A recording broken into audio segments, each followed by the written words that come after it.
So it looks like we have people making their way over from the keynote with Natalie from the UN and from Julia's message as well.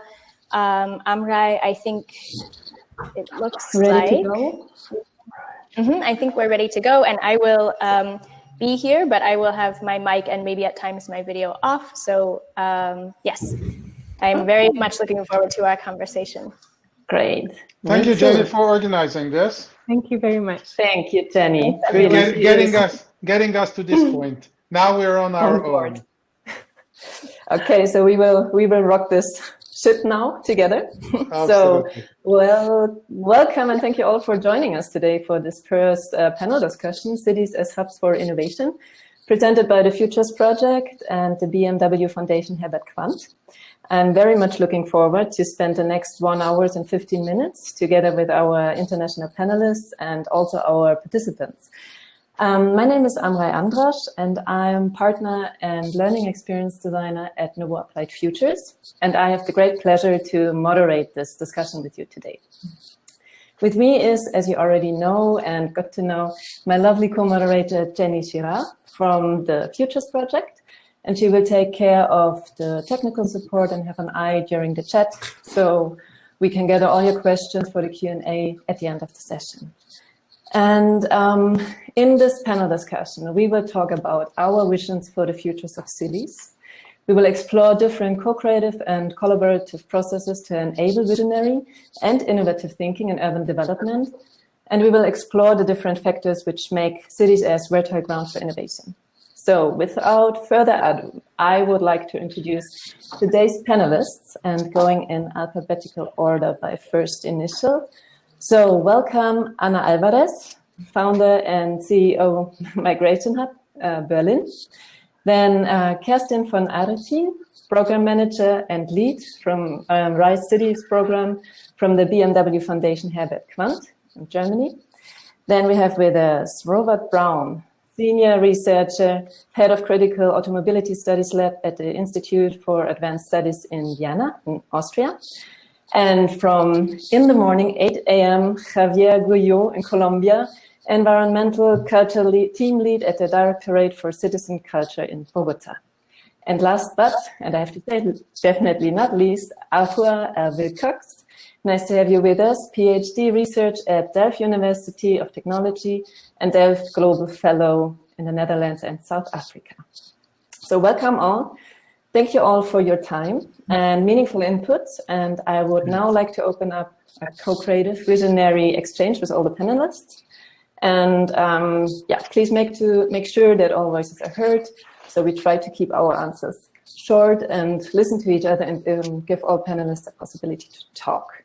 And that's with me for now. And I start with my first introduction round. I would like to ask each panelist to shortly introduce their work or project in about like 2 to 3 minutes. And in about 1 minute to give us a first idea or a first glimpse about your visions of the futures of cities. So if you think 10, 20, 30 years ahead into the future and imagine the thriving cities development you would hope to see, what does it look like? What does it feel like? What characterizes cities and the life in these cities in this hopeful scenario? And I would like to give Kerstin the first word, and then we just go through and maybe hand over to Javier. So please, Kerstin. Yeah, thank you very much, and good afternoon from Munich.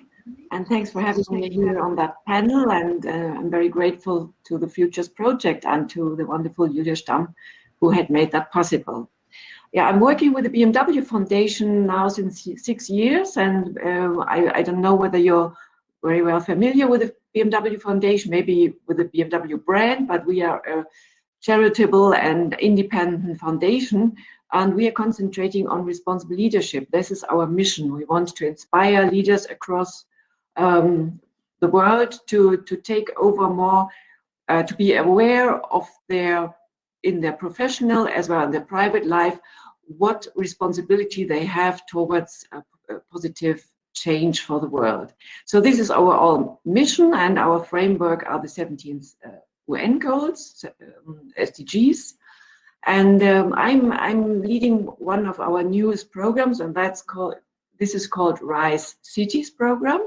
And why RISE? It's resilient, intelligent, sustainable, and equitable cities. So this is what our journey we have embarked this year in September, and I would love to talk more about during our panel on that.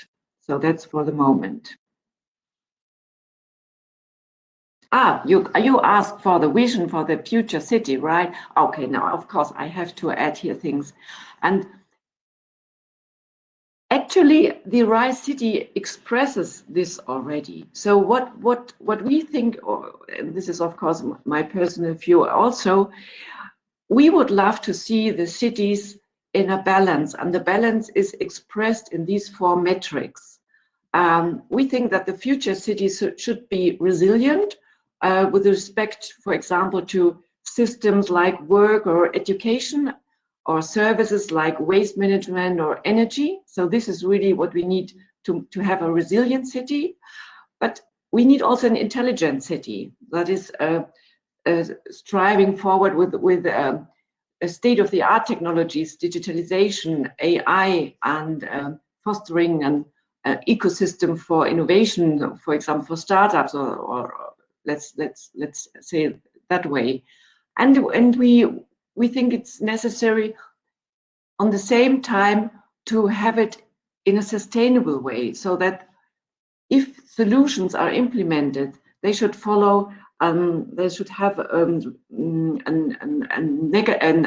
neutral or even positive impact on the environmental aspects, like with the circular economy approach or the donut economy approach.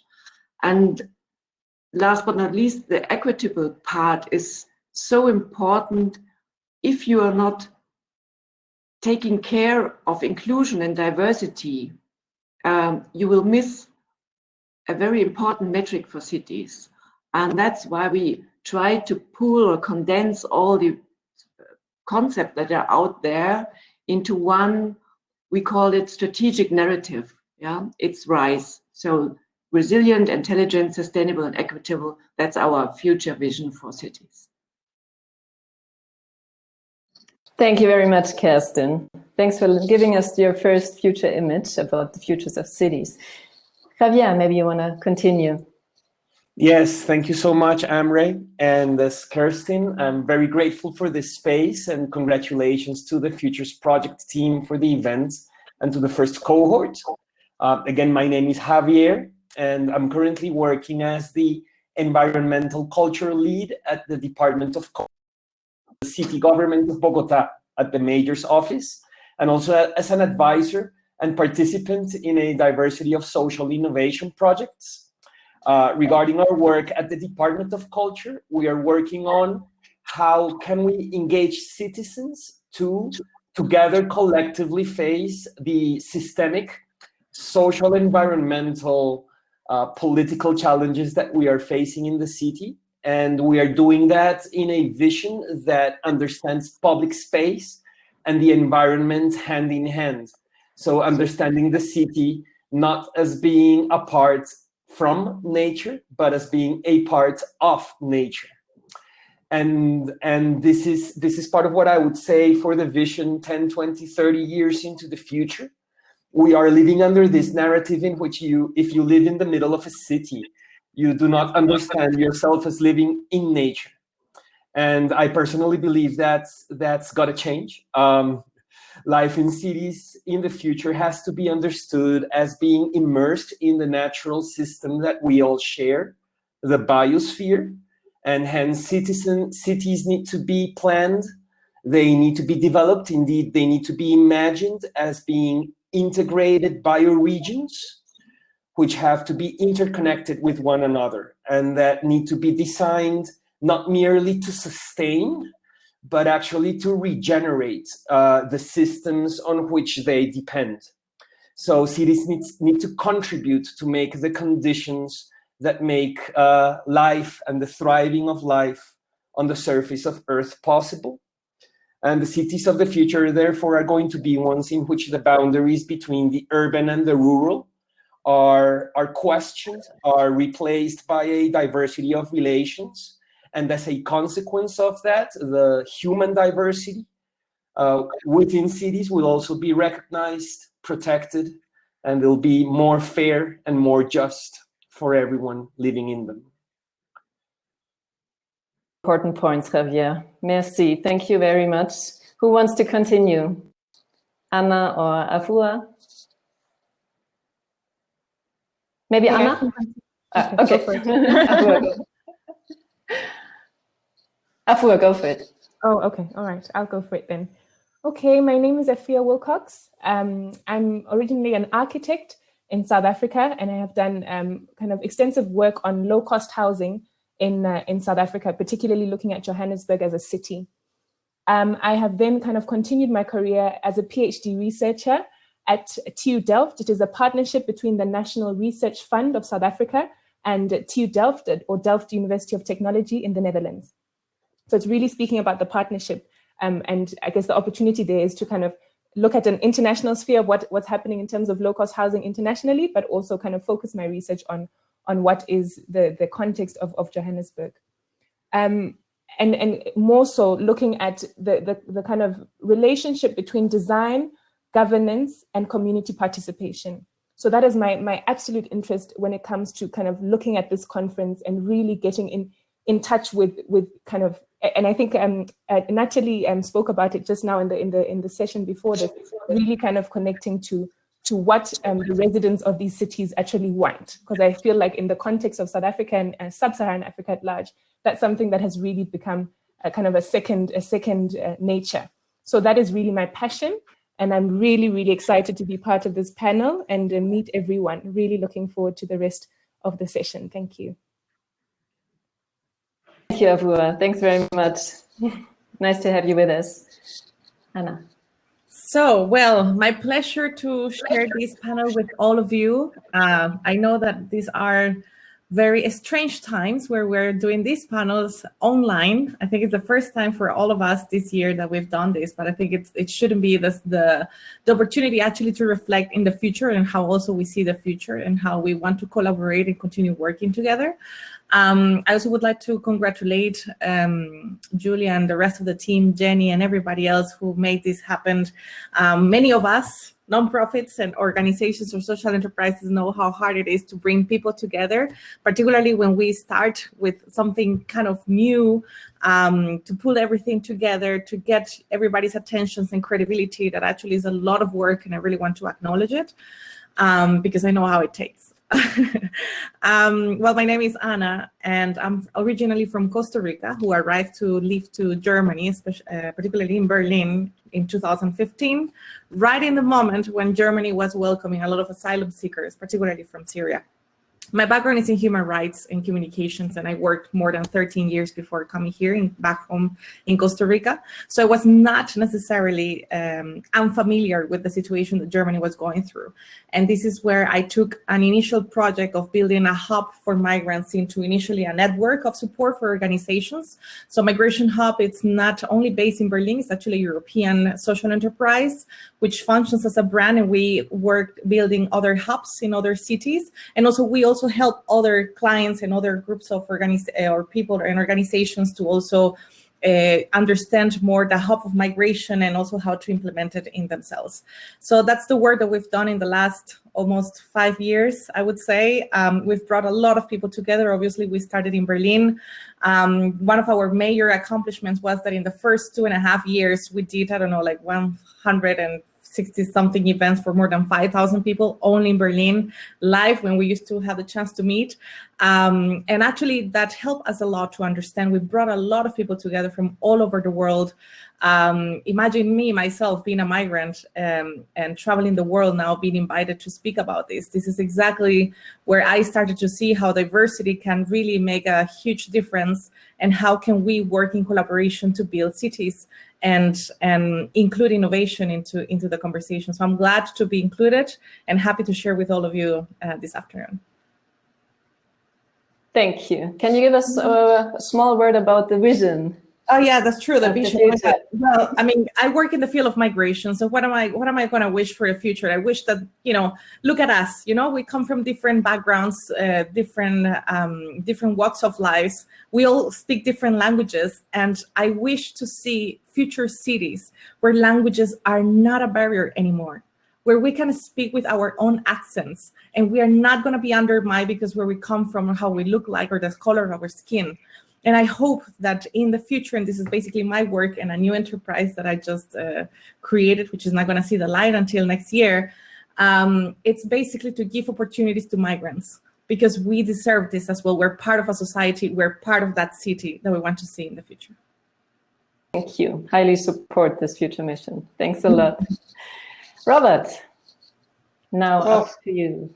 Thank you. First of all, thank you very much, Amre and Jenny, for organizing this. I think it's great, partly because we're not polluting the air by flying in. So there are advantages of online conferencing. So my name is Robert Brown. I'm a professor and senior researcher at the Institute for Advanced Studies. I'm doing technoscience and social transformation. That's the name of the group, which I co-head. And I love to hear all these passionate people talk, because I am one of the few academics with passion. Academics, most of the time, are people who try to, describe objective reality. I don't care about objective reality, not only because I'm a relativist philosopher, which I am, but because I think change is much more important, and passion is the thing. I come from and work at the confluence of two disciplines. One is critical automobility studies, which tries to look at automobilities, which is more the type of city life we're living in than a car-related enterprise critically, but also critical data studies, which tries to look at what actually data means in present and the future, and tries to look at cities first and foremost at the confluence of these two strands, automobilities and data. And this takes me to the vision, which will be a little bit counterintuitive, because most people talk about smart cities. And I want to see cities being unsmart. I want to see people being intelligent. And this obviously doesn't mean that a city is smart, is stupid, but the hype of smart city and ACA, big data and AI, to me, is more dangerous than it is triggered towards human happiness. And I think that the future should not be smart. The future should be democratic, participatory, and more than anything, humane. And this is something along the lines in cities that is called, or I call, commoning, which is a verbal phrase stemming from the commons, that is opposed to things being privatized and market driven. And so if I can put something in a connection to unsmart, which is negative, so people don't like it, it is commoning, which to me is a very strong vision against today's neoliberal technofix drive that seems to be pretty much prevalent across the board. Wow. Thank you, Robert. Thank you all very much for your introduction. I really like commoning. I will definitely pick this up. Thanks a lot. I think it's super and important to look positive into the futures. So as we just heard, there are many different approaches to encourage innovative and sustainable actions in cities and for citizens. So numerous success stories show that positive changes can be achieved most quickly at the local level, with the cooperation of all those affected, as you just named. And participatory participatory engagement is a powerful tool to enable visionary and innovative thinking, together the systemic and multi-perspective views of all the potential development in metropolitan areas. So the so-called commoning we want to approach. Throughout the discussion, I will direct questions to individual panelists and to start a discussion on each topic. And then I will invite other panelists to reply and interact. And I will help moderate and keep an eye on our time. So I would like to start our panel discussion on the topic participatory engagement in urban development for the first round. And Javier, you are currently working as environmental culture lead at the Directorate for Citizen Culture. You've also served in the National Planning Department and worked on issues related to circular economy. And I'm sure all of these roles involved facilitating human and community-centered experimentation and collaboration, as you named before. Can you tell us a bit more about how you approach this participatory, I like this word, engagement in your work? Yes, indeed. Participatory engagement is not merely a nice to have, it is actually an essential core of work if you attempt to face, approach, and respond to complex challenges where human beings are protagonists. So it's become an essential premises of everything that we are doing right now in the team at the Mayor's Office and what I've been doing for the past decade. The methods and processes to make participatory engagement happen vary across initiatives and projects, and perhaps they should vary because they should be anchored in context, right? The same sort of method and process that make participatory engagement work in a place like Bogota or in a neighborhood of Bogota will not be the same that might work in a neighborhood of Vienna.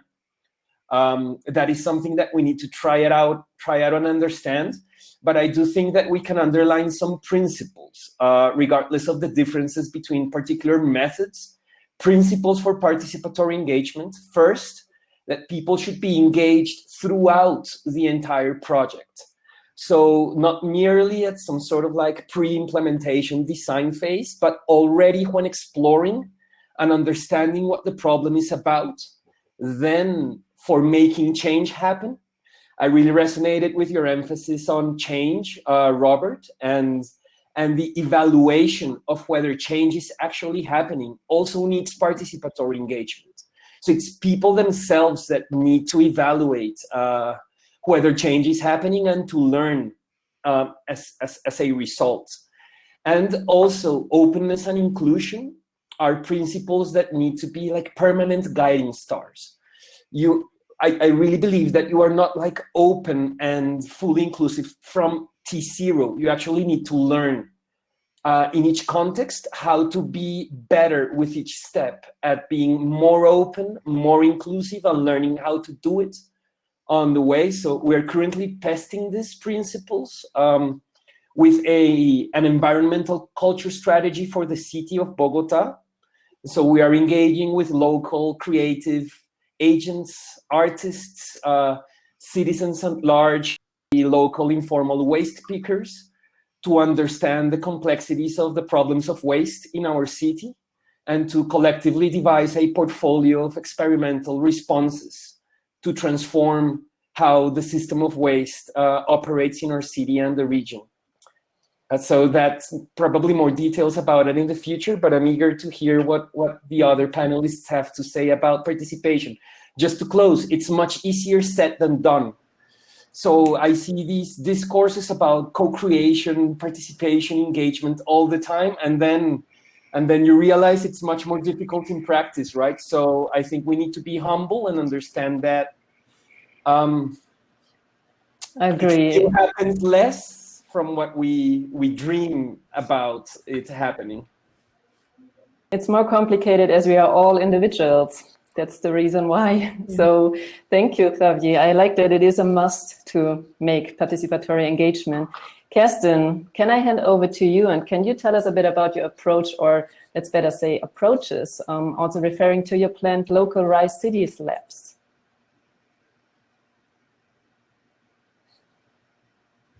I think I can't hear you. So now. I was muted, yeah. Yes, I can definitely underline what Javier just said, and it's absolutely crucial for us to have the citizen-centered approach within the RISE City program. And at the moment, we have a concept phase on the RISE City Lab. We want to do it concrete in one city, and we are developing at the moment the kind of citizen dialogue to find out what does also the voices that are usually not heard need, and we want to include this also. I know this is quite a complex process, but nevertheless, it's absolutely important to do this.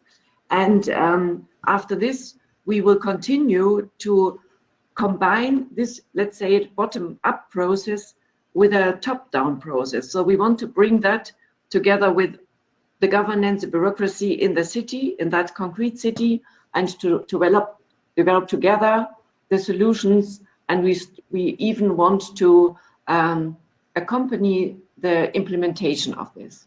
So this is our approach at the moment, and it's. I think there are numbers from the World Bank, and they found out that it's leapfrogging if citizens include if cities include their citizens to develop solutions. So if cities do not increase the participatory approach, they will left behind. Highly agree. Thank you, Kerstin. Yes, I also think it's a must to include them from very first moment on, because cities are built for humans, actually. Let's say, anybody else wants to shortly say something to this? I really would like to weigh in on that, because I mean, I've this fancy word called co-creation. I've been working on this in the last 5 years, and I mean, we've put together so many people together, different sectors, governmental companies. I mean, I already gave the number of how many people we gather in one place in 2.5 years. So trust me that we did a lot of these co-creation sessions and so on. But we are very far away from doing this. I think that the biggest problem that we have is that we all want to be the ones doing co-creation, and we don't understand that we really need to be very open, sometimes leave our, brands, egos, hero syndromes behind to really let co-creation happen. And most of these solutions are already there. I mean, a lot of people who are already affected, a lot of people and their voices who are not heard, it's just a matter of opening up ourselves and really listening to them. It's just about to build safe spaces for them where they feel that they're not going to be criticized because they don't speak, for example, in Germany, in a good German, So, as we can go in other contexts around the world that I also have seen a very similarity. So it's just a matter, and it's not also about empowerment. People are already empowered. It's just a matter of giving the space to many of them just to speak up. And a lot of solutions are already given. Actually, the best way for participatory, and I know that later on we can share examples of it. And I have a very concrete example that has still today given so much impact. It was just one trip that we did with a group of people. We gathered like 15 different organizations, and we took them into a city to learn something new about a topic that we are all experts already, right? And sometimes there's a need to really level down, to really let this co-creation happen. And there's too many tools that we all have used, design thinking, future forward, and many things that we can describe. But the reality is that sometimes it's just a matter of going out there, talk to people, listening to them, and empathize to their pain and the reason why many of them are not being able to be heard until this point. Truly, being present. Yes. Thank you, Anna. Robert, you wanted to say Can I add something to that? Oh, yes. Go for it. Go ahead. Somebody wanted to add something? Okay. I think Avour? No, it's fine. If it's a separate point, Robert can go and I'll So I think although participation is something that is discussed left, right, and center, I think before participation, the question to be asked is participation in what? And obviously the frames, the imaginaries, the visions, the technologies, the solutions determine what people can, should, may participate in. And therefore participation in is more often something of an engagement, a token engagement. So it is used for legitimation and acceptance. And that's why instead of participation, I tend to use commoning, not only because it's a different conceptual frame, but it's more puts the emphasis on stewarding the commons. And commons is obviously not only space, physical resources as it has originally been determined by Ostrom, but it's a way of life. And I think that's what true participation, if I'm talking here colloquially about true, but that's what I really mean. When a way of life is stewarded and the frame that is given is open, most of the time it's pretty closed. Most of the time people are asked in my corner of the woods about, okay, so let's invite people and engage people in technology development, but the technologies are pretty ready and the solutions are pretty given. And so they're used for accepting those technologies instead of co-creating, co-designing futures that then may be incorporating certain technologies that drive human happiness. Yeah, I agree there. Avoya, do you want to say something? Thank you, Robert. Do you want to say something directly to this point, add on? I think we might have lost her. Can you hear Avoya? Maybe she's coming back. So maybe I can address this question to all of you that, as we also just heard, like sustainable development means that the city as a whole with the citizens must be considered in all changes, including economic, social, cultural and environmental aspects. And sustainability is not a static state, but dynamic, and it requires these constant adaptations to changing environmental and social conditions. So maybe first Avoya, and then you can tell me what the main challenges are that you are facing while developing adaptive and sustainable systems in the field of urban development. If Avoya is back again with us. Yeah? Did you hear my question, Avoya? If not, so maybe one of you wants to answer. Which are these challenges? You already talked about it a bit. Which are the challenges you are facing while creating these collaborative, cooperative scenarios? I'm happy to give it a kickstart. We think cities and the people in the cities are invited to participate, and that solves the problem. But people are different. They're black and white. They're female and male. They're small and big. So there are many. So there is no such thing as citizen. Participation only works if it's connected with bottom-up democratic engagement. And democratic is a key word here, because you have to find, as you said very nicely, Amre, in the introduction, everybody has to be given a voice. Everybody must be allowed to talk, and everybody must be heard. But that everybody is not citizens at large. It's individuals who have very different interests and wants and needs. And we're all for sustainability when it comes to climate change, but that means that prices would rise. That means that certain things, that certain habitus cannot be done. So are people ready to change? Or will a sustainable future lead to riots? Because some people are left out, and some, especially in more less affluent parts, would be driven to more poverty. Mm-hmm.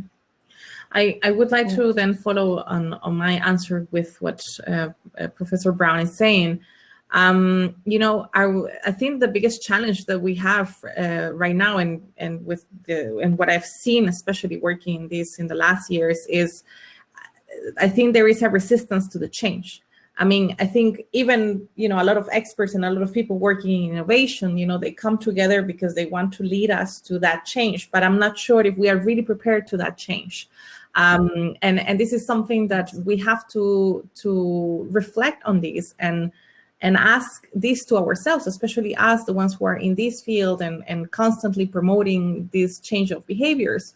And also the capacity of listening, right? Because I always oftentimes get to be surrounded by experts, the academics, as Professor Brown was saying, that not everybody is nice. I mean, everybody's kind of like repeating the same things and repeating it to the converted, right? So I think that the biggest challenge that we have here is the capacity to really understand where change is leading. And change is going to be uncomfortable for many of us, especially in the economic sector. It's going to be very uncomfortable, and also the capacity to listening, right? Because if we listen to that, we might understand why this change is needed. Essentially, with the topic of climate change, I mean, migration, we will talk about that later, because I'm sure that I will speak about this forever. But for example, with the climate change, I mean, this is something that we are. I mean, I see it. I'm from Central America, right? I'm living in Berlin, which is a big part of a lot of innovation in the field of climate change. And Germany is somehow very active on this as well, and Nordic countries. And I mean, a month ago, in my neighbor countries, they were hit in less than a month by 2 hurricanes type 5, which is the maximum, right? Not even Katrina was type 5. Yeah. And this happened while a pandemic situation, where Central America, especially countries like Nicaragua and Honduras, have been appalled and devastated for many years of corruption, poverty, and then this pandemic arrives, and then 2 hurricanes in less than a month. Completely unprepared, and completely destroyed people behind. And then in a parallel world, I see here, right in the same exact moment, a lot of hackathons with millions invested to create new solutions and new apps. So you tell me, to Central Americas, how are we going to solve this future problem? Are we really ready to the change? Are we really open to listen to those who are affected today? So I think the main challenge is, I mean, I would say money is a challenge, because I come from social enterprise and always money is a challenge. But no, I think the challenge is there's enough money out there. There's enough brilliant minds out there working, trying to figure out ways. So how can we bring this all together? How can we really go and tackle the real needs of today, so we can understand slightly how is the future going to be for us? Thank you, Anna. Yes, I agree for all these points that you were saying. I would take this as a bridge actually to our next point, where maybe cities can act as grounds for innovation. And I'm pretty sure you can interweave your answers in the next questions, because it's all about cities and the citizens who should tackle all these questions. And we see a big field of tension here, but there are also a lot of opportunities. And I would like to look with you on the bright side of the futures. And maybe, Kerstin, I would like to address you that which role and responsibilities do you think cities have to be a hub for innovative solutions to address and solve those urgent challenges? And how can you support this situation? Yes, I'm very grateful that you go now to the next step, because when I listen to Anna, I felt the effect. I often felt, oh my God, it's too big. We cannot tackle, and how can we bring things together, and so on and so on. And that's the reason why we go to cities, because that is the place where the people live, and they live, even if they are completely in the digital world, they have to live somewhere. And of course, you all know the famous sentence from Ban Ki-moon, who said, our struggle for global sustainability will be won or lost in the cities, because that's where we can make it tangible.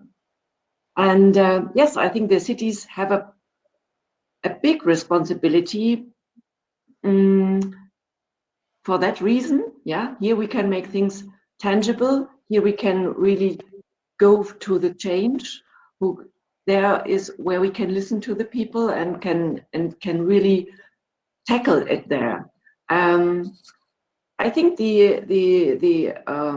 cities, I listened to the number, in 2050, I think 68% of the whole population will live in cities. So this will be, and the growth will be exponential. So we cannot wait. It's not that we can sit and talk too much. We really have to act, and even if we fail, then we have to fail quickly, and we have to pivot and do it in a different round. So I guess yes, let's do a lot of cross-sectoral dialogue, and then go quickly into solutions, finding solutions and implement them. And as you said, there are brilliant technology or social innovations out there, and we can just go from a small approach to the next small approach from time to time. But at least we will do something. And this is one responsibility we have. The other one is that the city governments and the mayors and the citizens can vote, and they have to get the political majority so that they can really change things in a city. So I think these two aspects are very important for the responsibility for a city itself, but also for people living in the city. Yes, thank you, Kirsten. Thank you. Maybe Javier, answering also on these questions as beforehand, maybe you can also name some impactful, innovative approaches or examples from your work where you see those actually possibilities in action. Yes, and I'd love to weave a few of the points that the other panelists have been making, also in connection with the challenges and the role of cities. So first, I'd like to also underline and stress this point of Anna regarding our capacity for listening. A very nice reference there is the levels of listening that Theory U proposes, where we need to evolve from a listening in which we are just kind of like listening to then question, to open our mind, to really receive new information from what we are listening, understand that we do not own the truth, to opening our hearts to build together, and then to opening our will to generate new futures out of that listening. And I do think that this is not just like a mere discourse, that there are ways that we can in practice intentionally design what we are doing to strengthen our capacity for listening, and ways in which cities could do that. But I think we need to go beyond and understand that we need to be part of a transition to a new paradigm in how we plan and fund initiatives to tackle complexity and uncertainty in sustainability and adaptation-related challenges in cities. The paradigm we have right now is dominated by a linear vision that traces back at least to the 19th century and the Industrial Revolution. Under this paradigm, we are expected to start from the problem and then kind of like devise what the solution is and plan for the steps to get there. And I am part of a movement in which I firmly believe we need to evolve to a different kind of paradigm in which it's less linear and it's more spiraling. It involves continuous learning. Mm-hmm. So instead of starting with a clear understanding of this is the problem and this is the solution we're going for, it's through permanent experimentation and iteration that both the problem and responses to it are explored. In practice, iteration rarely happens. So we talk a lot about experimentation, but what we see is projects that have like one round. So you experiment one round and then they end most frequently in PDFs or PowerPoints that gather digital dust, where they should become like the inputs for new iterations, so new experiments that drive our collective learning forward. So I really believe we need to accelerate this learning together, and also to question, perhaps, when we talk about sustainability, it's sustainability of what exactly? if we're trying to make sustainable something that is unsustainable, then making sustainable the unsustainable makes no sense. This is why I think we need to engage in an open dialogue, recognizing not just individuals, the diversity of individuals, as Robert was stressing, but also the diversity of communities and collectives, and have an open dialogue on what the vision is really. Let's start not with the problem, but with the visions of futures that we want to share, and then engage in this permanent experimentation, iteration, and learning processes to tackle the challenges to get us to those visions.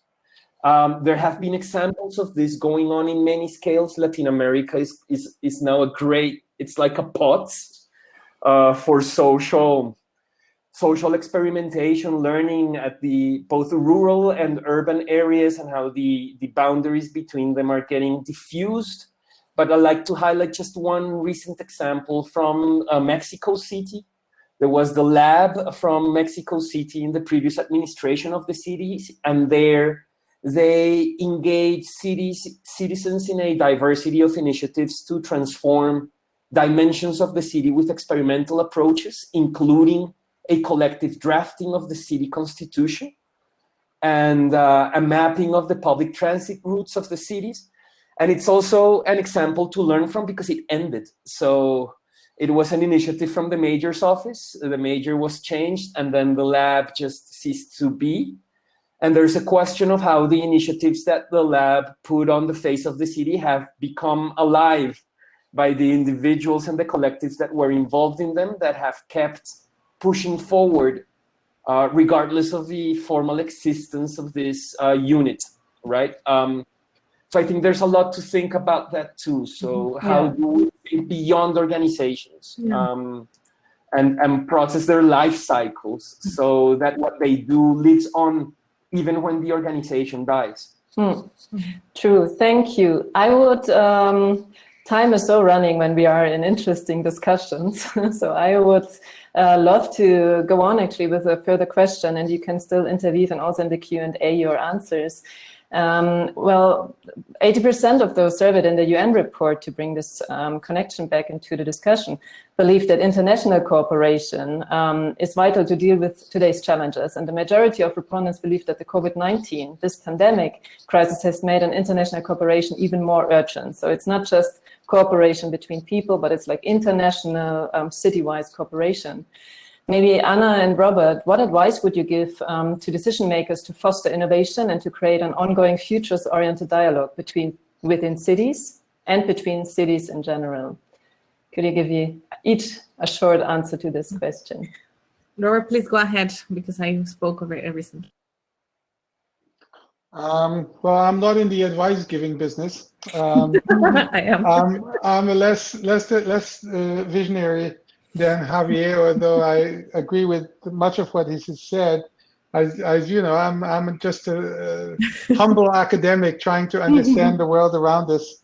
One thing that I want to emphasize is that we talk about cities, which again seems like a binary of city versus rural.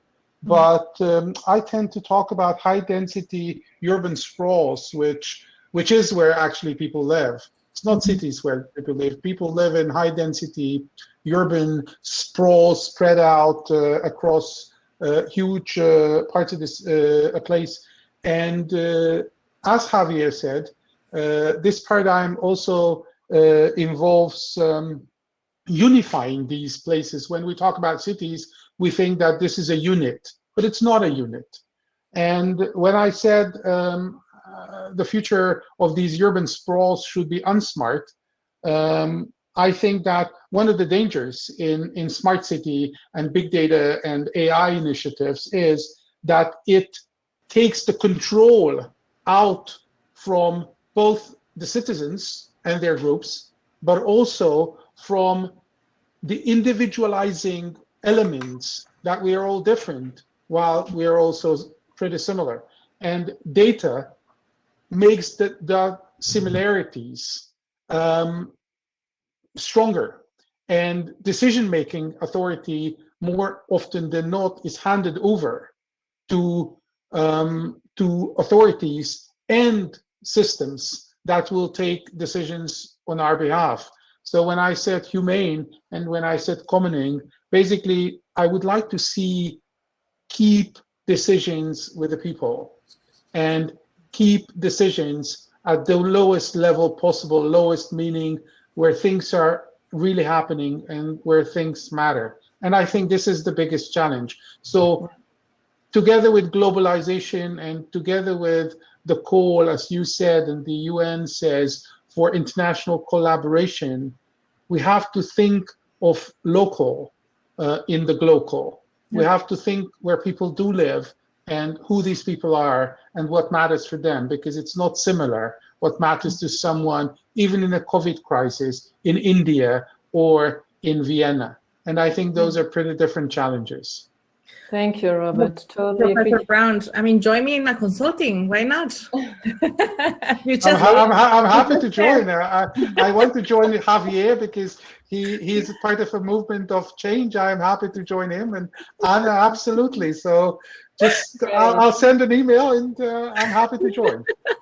And call me Robert. I am a professor, but it's not my name. My name is Robert. Robert and Anna, shortly to interrupt there, I would love to welcome back Afua. She's back on our track here, and I would just like to repeat the question for her so she knows what we're talking about. So I was asking what advice you as panelists would give to decision makers to foster innovation and to create an ongoing futures-oriented dialogue within cities, but also like between cities. And maybe Kerstin, I saw that you wanted to say something, and maybe Afua, you also have an opinion for this. Yes, I would like to comment. Thank you very much. Talking about Kerstin, you were muted, that's why we didn't hear you. Okay, sorry. All right, in terms of this, I do think that collaboration is really important, especially when it comes to my field of work. It's important, you know, whatever community participation is happening at the time, you have to involve, fortunately and unfortunately, you have to involve decision makers. When it comes to innovation, you have to involve decision makers, ultimately, especially in the space of looking at kind of lower income spectrum, and that is something that's particularly important in the African context. You do have to allow for kind of a partnership between innovators and that of governance structures. So I think it's really currently it's happening in silos. You have innovators who have these kind of these pockets of projects that they're trying to innovate with, be it coming to kind of IT or housing, or whatever the background is. You have these pockets that are happening at universities, at NGOs, but they're not necessarily collaborating to make big change in terms of policy. So I think that is very important for us in terms of our development, being able to collaborate with, in order to change the game, we need to involve the right parties. And I think that's something that hasn't happened yet, or hasn't happened enough rather. So that's from my side, that's a really important part of getting things actually done. Robert speaks about getting things done. So let's talk about getting things done. That's how you get things done. That's true. Thank you. Yeah, maybe Kerstin, because I think your approach is really an approach of getting things done. Do you have comments for this? Yeah. So I'm on the done side a little bit. I think we have, yes, listening is definitely important, and it's part of the citizen dialogue we create with the RICT Lab. But we need to go further on and to get things implemented. And I wanted to refer back to Robert, because maybe I understood it not correctly, but for me it was a bit on the side of no, we don't want to have smart cities, and that was the reason why we call it intelligent cities.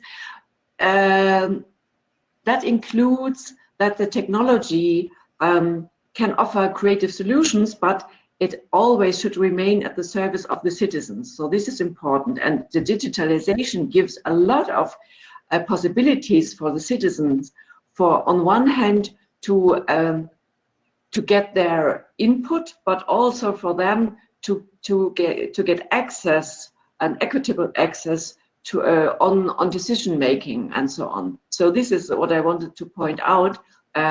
That the intelligent part, let's not call it smart part, is also very much important to make it an equitable, inclusive city.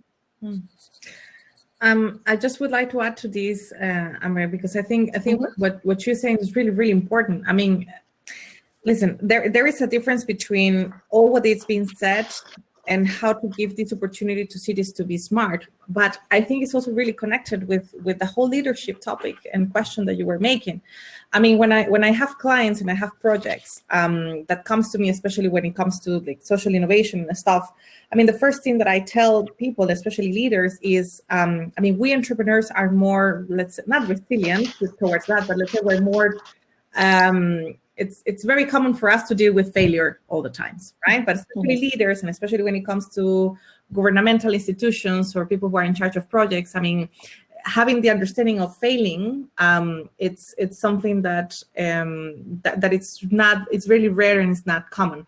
And Kirsten said that, I mean, they have the capacity to pivot and then move on and quickly.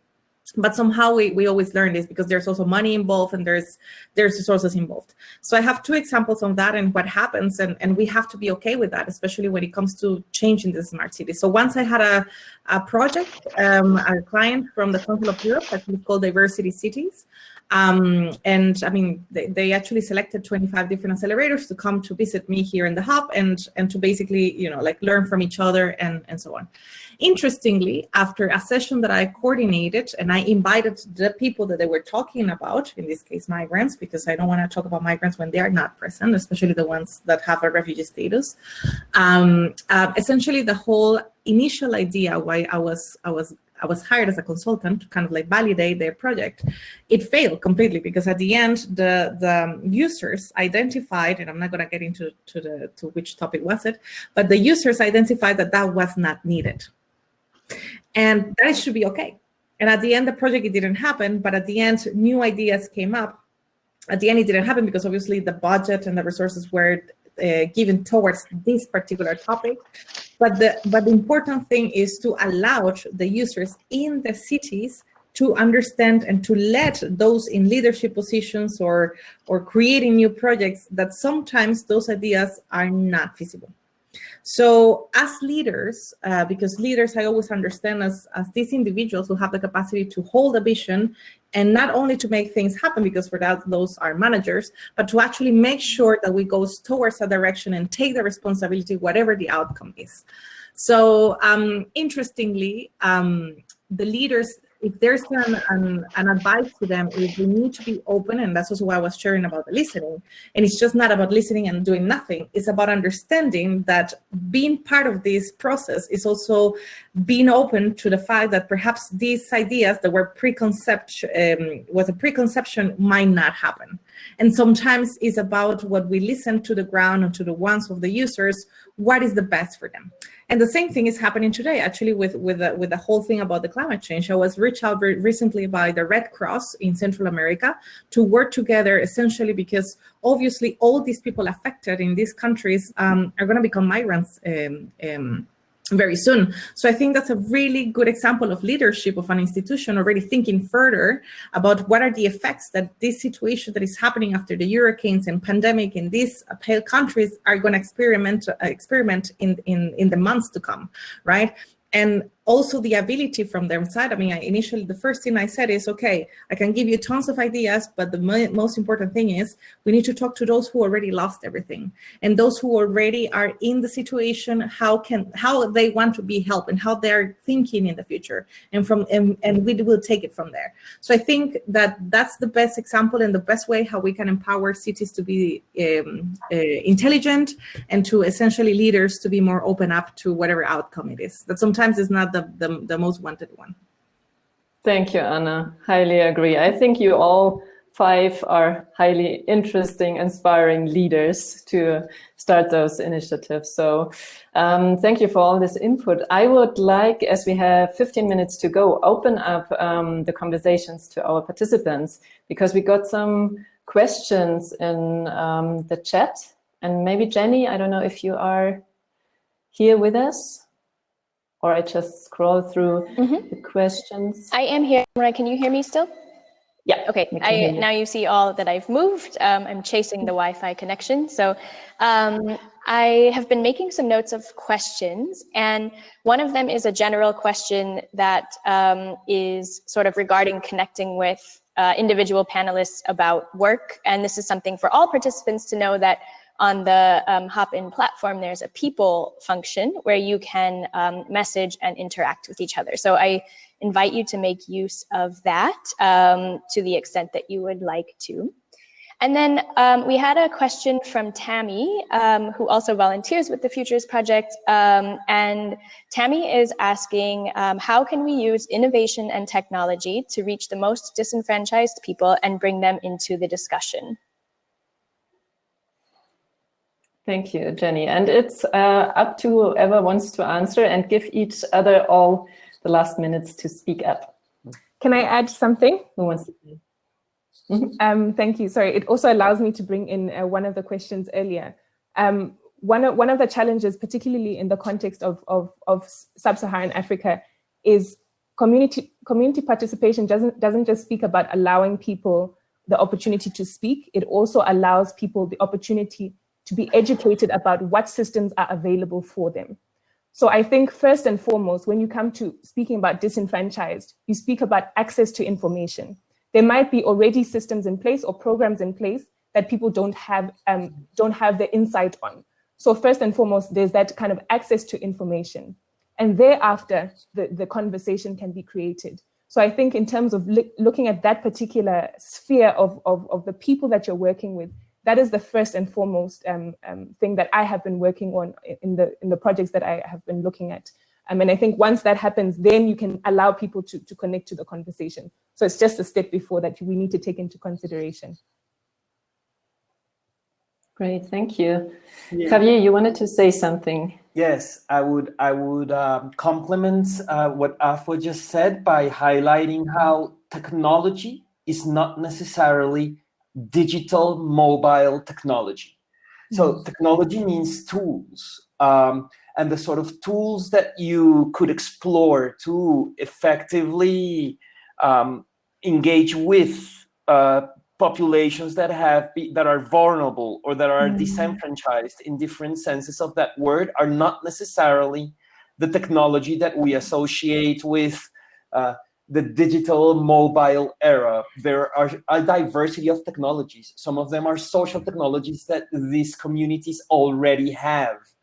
And part of an innovation journey would need to be not to begin with a preconception of what technology needs, what type of technology needs to be used, but rather discover what the technology needs to be or what it is for the purposes that you are pursuing. In connection with that, also, like, understand that instead of funneling initiatives or alternatives to try to find like the one, so like in this terrible English metaphor, which is like a bullet, right? A silver bullet, which I've always find crazy. But instead of funneling, so like in starting with a funnel and trying to like exclude, what about layering? So when we engage with complex challenges, such as like the challenges connected with waste in a city like Bogota, you very quickly realize that it's a system that you are engaging with. It's not like one single response from one corner that is going to have like the truth to change that system. It's also humble, Robert. The humility can also happen out of academia. And it's recognizing that you need many layers.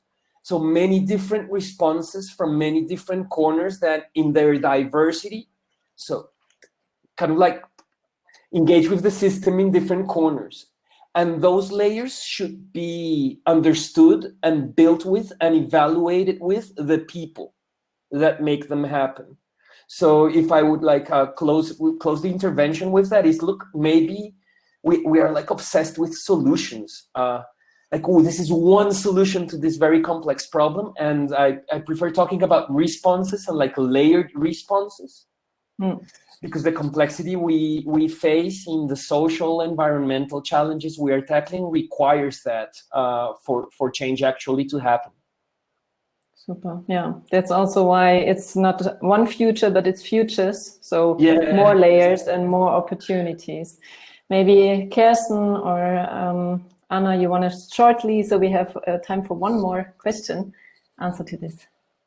why we try what we try with our strategic narratives, that we say, okay, we need these 4 metrics and they need to be balanced. Yeah, it's like the people, planet, profit balance on the overall. We need it for a city, and that's the resilient, intelligent, sustainable, and equitable. And every metric is equally important, and we need to balance it. And so that's what we tried with a citizen-centered approach with this RISE City idea, and it's a consensual, it's a co-creative narrative, and we are just starting to collect and to identify organization and personalities with whom we want to work together. And to the final vision is really to have 50 cities around the world who say, oh yes, we are RISE cities. We have understood. We have a participatory and in decision innovative process in the government, and we are looking at these 4 metrics, and we try to balance it. So yeah, but the use of innovation and technology, I mean, this is really an important question. As Javier pointed out, we have a lot of social innovation that has nothing to do with technologies. But they could, and I have in our research we found a very nice example in it's in Nariño, a city in Colombia, and they have created a digital platform for public consultation on government budget and execution, for example. I like this. It's very innovative. It's technology driven, but on the other hand, also citizen centered. So maybe it's a good example. Yeah, definitely. Thank you, Kirsten. Maybe Anna, you want to say shortly something, or you want to hear another question? Yeah, so maybe we give another voice to the participants. Great. So I saw another question that was regarding leadership development as a strategy. So I think we can think about leadership development as a strategy, but also maybe the role of leadership and training in general in the context of our discussion. Thank you, Jenny. Who wants to go for this one? We have 7 minutes around. Javier, you said something about leadership beforehand, and also Kirsten, I know you have some leadership approaches in your program. Avua. I think Anna had mentioned the importance of creating sort of like a space for failure. There is this, anyone who has been who has walked the path of entrepreneurship, either as creating organizations or as an entrepreneur, has heard repeatedly the discourse of, look, we need to value failure. I've come to understand that it's like failure is when you fail to learn.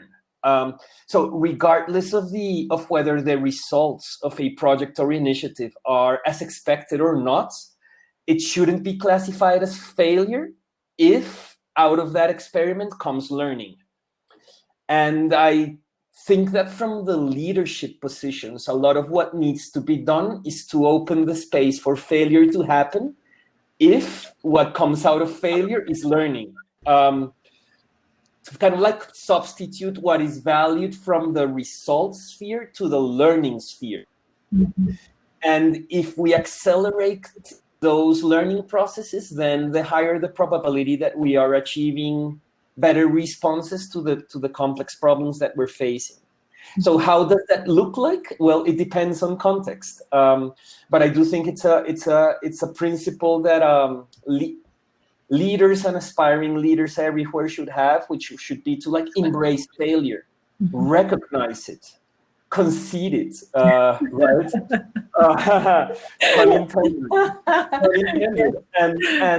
And emphasize learning. What are the processes for learning? What are the principles for learning? How can we learn both at local and global scales?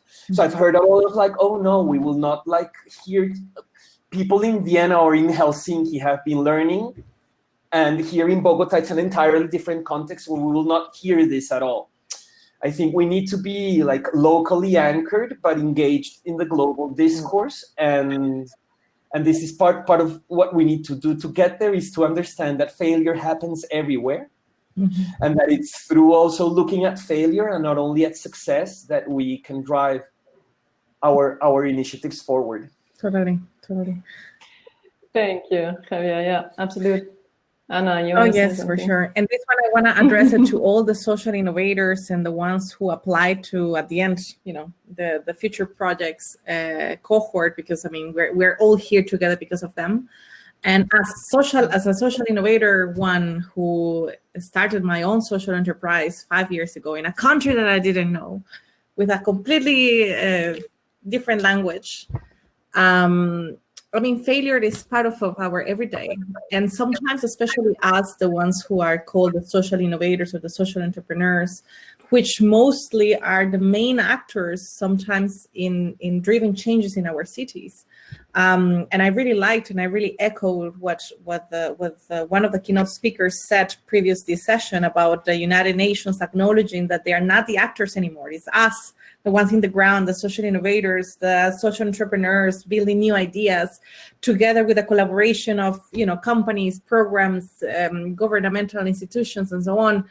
And guess what? On top of us changing many things, we have to be dealing with failure, because we are building structures and we work in a systemic, in a system that, like it or not, it's not adjust to the work that we do. So unfortunately, a lot of these things becomes a challenge to the work that we do. And on top of that, we want to change the things, and we perhaps have the vision, but we also have to deal with that. I mean, failure comes in a situation where you don't get the prize or you don't get selected to this project, for example, right? I mean, this is how the whole thing starts. When you start not hearing back from people, when people are not agreeing with you, when you apply to a prize and then they don't give it to you, when the money is given to another one who are perhaps doing less impact than you perhaps thought that you were doing. And then we are in December trying to figure out how we're going to sustain our organizations for next year. So we have to deal with all that on top of the work that we're talking about. So the pressure is too high, and being a leader and managing our own projects are two different things. And we need to start talking about the difference between a leader and a manager. Because as a manager myself, who was in Costa Rica over 13 years before coming here, I never experienced this failure. Actually, now it's when I grab back my former bosses and tell them like, oh my God, I'm sorry for what I did to you. Because we don't understand. When we're working under a certain structure, we do not understand the pressure that the person in the leadership position, or the boss, so to say, or the one who are leading this change is doing and undergoing. So I might not have an answer. Yeah. I'm super sorry, because it's really interesting what you're saying, but we have 2 more minutes, and I would love to give, if the other panelists want to say one more thought to this, I would love to give them the option to do so. Because we lost Robert in the meantime, and Kerstin maybe as some closing words, but Anna, thanks for this valuable input. I would love to add just two short sentences, as Robert is and Afua is still waiting. We as a foundation, we have supported an organization, maybe you know it, the Fuck Up Nights. So this is where you can really talk in front of the public about your failures. Yeah, so this is kind of fun. Fuck Up Night. This is an organization. I think it's absolutely necessary to make failures open and normal, or usual. Yeah, okay, kind of usual. And the other point I wanted to make is that we always create kind of safe spaces, not in the public, but safe spaces where the leaders, across sectoral leaders, can exchange and talk on a very personal level about their learning journeys. And this includes, of course, failures in learning, and so that they get the feeling of belonging together and that they are not alone with all happening with their leadership role they are tackling with. Thank you. Unfortunately, I just got the message that this room will be closed quite on time. So there's no flexibility in our new digital area. Avur and Robert, I would like you to continue the conversation, all of us afterwards. And it's been a pleasure talking to you. Unfortunately, I need to wrap up our conversation here. This discussion has certainly given me a lot to think about, and I hope the same is true for all of you who joined. And I invite you all to have a look at the conference lineup of today and the next days and join the Futures Project and all the other projects that we heard. And I'd like to thank our panelists for sharing their really valuable insights and expertise with us today. And thank you again, Kerstin, for hosting this panel and also supporting this whole conference. It was really a great pleasure to have you. Thank you very much. And Robert, Anna, Javier, Avur, I give you a big virtual analog clap. Thanks so much for joining us. Let's keep up the conversation. And yeah, I wish you all the very best. Stay safe, healthy, and let's create desirable futures together. Let's do this. Thank you all and talk soon. Thank you. Goodbye, guys. Thanks, everyone.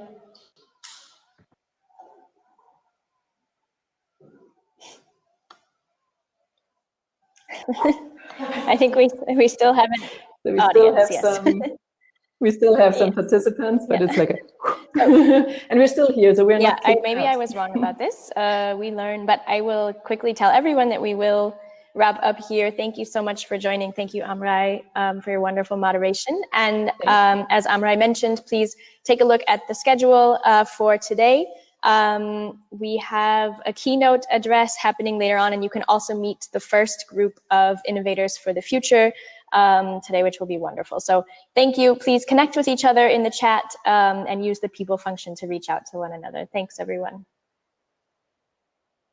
Thanks, everyone. Bye-bye. Bye.